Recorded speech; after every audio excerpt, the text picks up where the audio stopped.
monde, c'est Sandria. Il commence à refaire beau et chaud enfin et du coup on a tout envie de sortir nos robes, nos jupes et nos shorts. Le seul problème, et c'est un problème que l'on rencontre assez souvent en étant une femme, c'est la cellulite et c'est pas toujours super glamour. Et donc en fait ça va être ma première vidéo sur mes vidéos spéciales été. On va parler de qu'est-ce que c'est la cellulite, comment la traiter, qui est atteint de la cellulite et d'autres choses comme ça.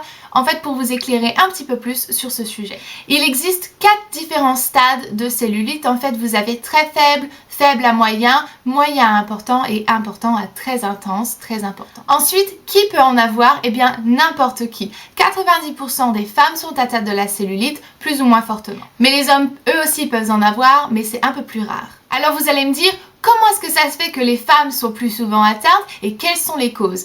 La cause principale, en fait, c'est une cause génétique et la plupart du temps, si jamais votre mère ou votre grand-mère a de la cellulite, alors c'est fort possible que vous en ayez aussi. Ensuite, la deuxième cause étant les hormones et plus précisément les hormones féminins.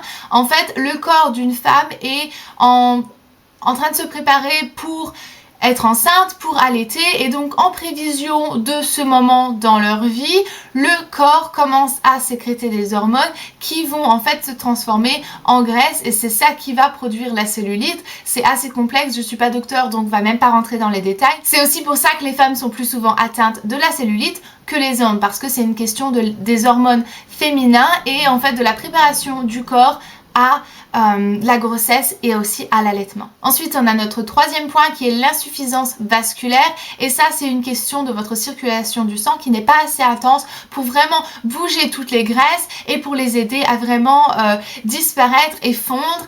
Et si jamais on a une insuffisance vasculaire, donc si jamais notre circulation du sang n'est pas très énergique, on va dire, c'est possible que ça cause de la cellulite. Et dernièrement, donc, c'est une mauvaise hygiène de vie, c'est-à-dire l'alimentation, le manque d'exercice, le surpoids et parfois même l'alcool et les cigarettes. Alors, comment se forme-t-elle? Eh bien, il y a plusieurs raisons.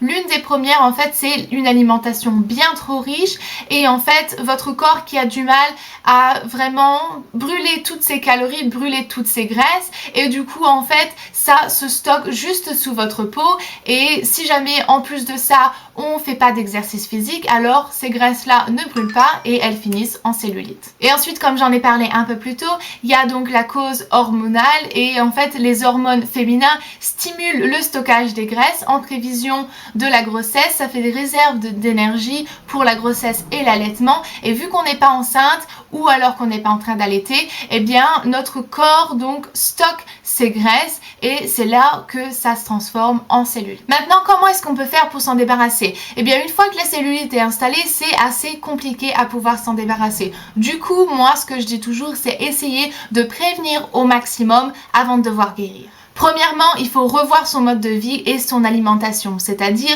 essayer de rester éloigné de tout ce qui est assez gras, de tout ce qui est assez riche en lipides pour vraiment ne pas avoir de surplus de graisse dans notre corps et que après notre corps garde ce surplus-là et se transforme en cellulite. C'est-à-dire qu'il faudrait manger vraiment la quantité nécessaire pour que votre corps fonctionne, autant de calories que vous avez besoin par jour. Maintenant, faites attention, il y a les calories, les bonnes calories, j'ai toujours les bonnes calories, il y a les bonnes graisses et il y a les mauvaises graisses. Qu'est-ce que je suis en train de dire? Je veux dire, il y a les calories par exemple d'un œuf que vous allez manger. La calorie, donc les calories que vous avez dans un œuf sont exactement les mêmes que vous avez par exemple dans une portion exacte, donc de la même taille, en sucre. Par contre, le sucre, lui, va se transformer directement en graisse et l'œuf, lui, c'est que de la protéine. Donc ça va se transformer en énergie et du coup, vous allez brûler l'œuf bien plus vite que vous allez brûler, je sais pas, un beignet ou n'importe quoi d'autre qui est sucré. Ensuite, il faut augmenter les efforts physiques, les exercices pour vraiment stimuler votre corps, stimuler votre sang et vraiment remuer tout ça pour que ça reste pas, la graisse en fait ne s'incruste pas, ne reste pas plantée là et que votre corps se dise bon voilà, il faut que je brûle et que ça brûle aussi cette partie-là et que en fait ça ne se stocke pas comme votre corps aimerait faire.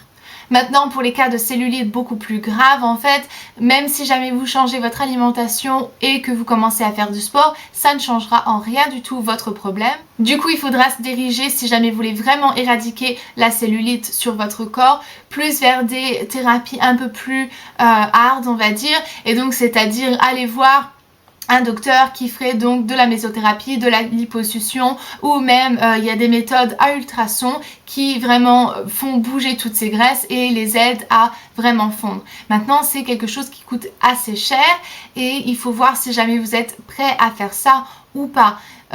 C'est vraiment pour les cas les plus extrêmes et je vous demande de prendre conseil chez votre docteur pour voir si jamais vous devez vraiment le faire ou si jamais c'est possible de éradiquer le problème sans passer à ces méthodes vraiment hardcore. Pour les autres, donc il existe aussi des massages que vous pouvez faire, donc c'est-à-dire le palpé roulé. Donc qu'est-ce que c'est le palpé roulé? Donc ça ressemble à ceci, on palpe et on fait un peu rouler la peau comme ça entre nos doigts et vous voulez le faire en fait en montant sur votre cuisse et ensuite en descendant pour vraiment activer la circulation du sang et vraiment aider cette graisse à se brûler et à diminuer. Puis moi je vous conseille de faire en fait ces massages avec du marc de café. Et pourquoi le marc de café? En fait c'est parce que le marc de café, comme vous le savez, le café contient de la caféine, ce qui va activer en fait la circulation de votre sang et ça va aider le fait que vous êtes en train de vous masser. En fait la circulation va vous aider à vraiment se débarrasser, à faire fondre et à retirer tout ce problème là. Et ensuite donc vous avez tous les produits pharmaceutiques, toutes les crèmes, tous les shorts, tout, ça se trouve c'est même possible que vous puissiez prendre des cachets pour essayer d'éliminer ces graisses, tous ces machins là. En fait moi personnellement je peux pas vous recommander quoi que ce soit parce que j'en ai jamais essayé aucune. Je sais que tout ce qui est short ça peut vraiment aider parce que ça garde la chaleur, ça fait fondre la graisse et donc ça aide aussi à frotter pour activer la circulation du sang. Moi comme je vous le dis j'en ai jamais essayé donc vraiment je peux pas vous le dire. Au fait, je parle de ça en connaissance de cause parce que moi aussi, même si jamais je suis vraiment grande, je suis assez fine, j'en ai quand même parce que comme je vous l'ai dit, 90% des femmes sont atteintes de la cellulite et ça n'a rien à voir avec le poids. Et c'est quelque chose que j'aurais dû mentionner en fait un peu plus tôt dans la vidéo, mais votre poids n'a rien à voir avec la cellulite. Vous pouvez être assez potelé et ne pas en avoir et assez maigre et fine et en avoir. En fait ça n'a rien à voir, c'est une question génétique, hormonale et aussi si jamais votre corps a tendance à brûler plus vite les graisses que le corps de votre copine ou de votre mère ou de votre cousine, je sais pas quoi. Chaque corps de chaque femme est différent, donc regardez votre corps et ensuite travaillez avec ce que vous avez pour essayer d'améliorer le cas. Donc voilà, c'est tout ce que je voulais vous dire aujourd'hui. Je vous verrai mercredi dans ma prochaine vidéo où est-ce que je vous ferai un tutoriel maquillage spécialité et aussi vendredi je vais vous montrer donc comment est-ce que je pose des extensions loops, plus d'informations sur ces extensions qui sont franchement géniales et aussi j'ai une petite surprise pour vous ce vendredi là en même temps que cette vidéo. Donc voilà, je vous verrai mercredi. Si jamais je vous manque, je pense pas, vous avez toujours ma page fan et mon blog où est-ce que je poste un article par jour, même le dimanche. Donc voilà, je vous verrai mercredi. Mouah, je vous aime.